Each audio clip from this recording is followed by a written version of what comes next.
Hi there, I'm doing this video today about water and the ways in which I think we can get the best safe drinking water in the UK. I'm going to discuss sort of four different options. We've got bottled water, so-called mineral water, distilled water, reverse osmosis and high-level filtration machines.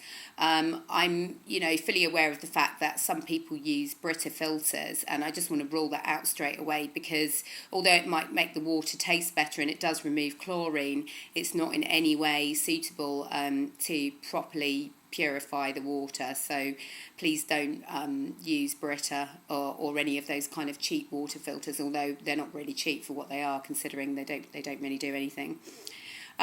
So just kind of giving a bit of a background on the water in the UK and what is contained within it and why I don't think it's fit for human consumption. So in most parts of the country, you've got fluoride in the water. As far as they tell us, in the southeast, which is where I live, apparently the water is not fluoridated, but we can't necessarily trust that that's the case.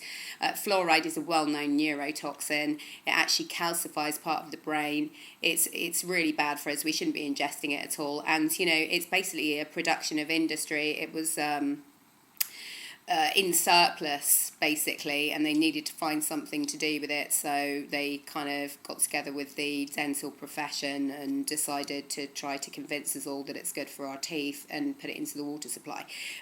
There's a lot of dentists who will admit that there's absolutely no evidence to suggest that fluoride has any positive effect on teeth, so just take that out of the equation immediately, really. Then we've got heavy metals, including various poisonous ones. So there's actually lead pipes. The water goes through lead pipes, and there's absolutely no doubt that lead is leaching into the water supply. You've also got aluminium in the water, which is very, very bad for human health. And I mean, I wouldn't even suggest using aluminium pans. So, aluminium needs to go for a start. Invariably, you've got mercury in the water because of the fish that people eat being basically polluted with mercury. Our seas are polluted with mercury, so that's really, really dangerous for a start. And then we've got mercury filling, so we have mercury in the body as well, and mercury is highly toxic. So in terms of water filtration, we need to be looking at machines which remove these poisonous heavy metals. Also, you've got, various microbes in the water as well that we don't really want in there. The water in this country has been through the body several times before we even get to it. You've also got pharmaceutical drugs in the water. Loads of people in the UK are taking psychotropic drugs. So you've got those going into the water by way of antidepressant and various psychiatric drugs, stuff like that. You've also got high levels of estrogen in the water because of the birth control pill. That interferes with our hormone balance, and it's basically really, really dangerous. Moving on to the different ways to consume water, bottled water, I think we can rule that one out as well because basically it's stored in plastic. The plastic leaches into the water, so even if you could prove, which I don't see how we can, that the origin of that water, so in other words the spring that water comes from, is basically perfect, with all the levels being exactly as we would want them to be, that will have been stored in plastic. And even if you buy the high-end brands of water which are sold in glass, it's highly likely that they have been stored at some point in a plastic vat. So sadly, we need to rule that out, and that's a great shame because it would be wonderful for us to be able to consume natural water, which invariably would be the best way. But sadly, due to modern capitalist practices, that's not something that we can trust. So moving on to the sort of two main contenders, which would be distillers and reverse osmosis machines and high-level filtration machines. I did use a distiller. I have done quite a lot of research on distilled water, and I'm not comfortable that anything that uses that level of heat is necessarily good for us. Also, it's important to remember that distilling water removes essential minerals from that water, and most people who've drunk it or tried it would probably admit to the fact that it doesn't taste right. I mean, it really doesn't taste very nice, and I think that should be an indicator that it shouldn't shouldn't be something that we dismiss. It's kind of got an almost chemical taste to it. Yeah, and it's also used in industry. It's used basically in ironing as well. So, it's the kind of water that's very useful for industry and for certain purposes. But I don't think that it's something that we want to be ingesting. Because certainly you used to kind of spray distilled water on your clothes before you iron them. I mean, I don't iron anything, but back in the day when I did, that's what you were kind of supposed to do. And then moving on to reverse osmosis machines.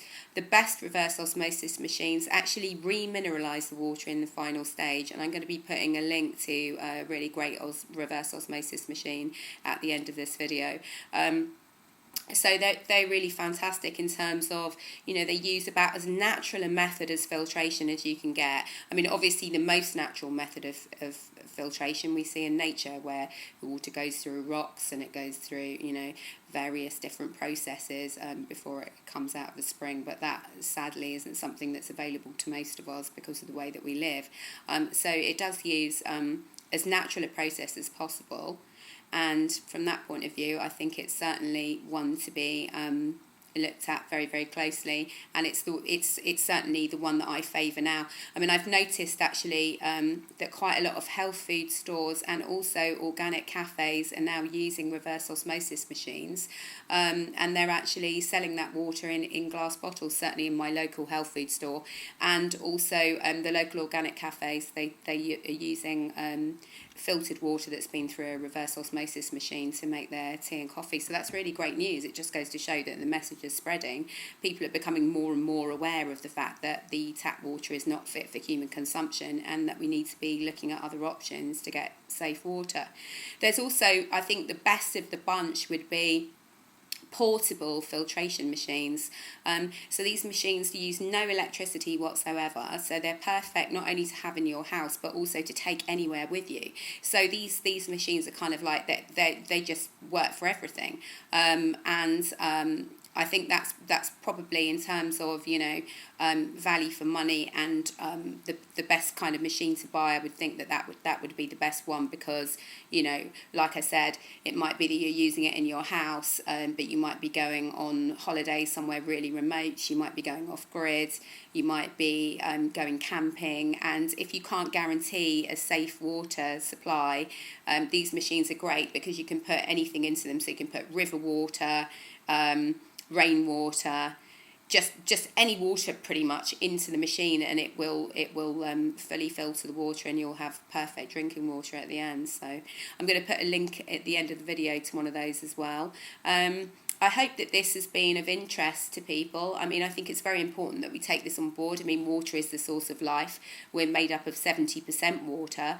And, it stands to reason that our body is going to be massively affected by the quality of water that we take in and what's in that water. And this is one of the ways that we have sort of full control over what water we're consuming.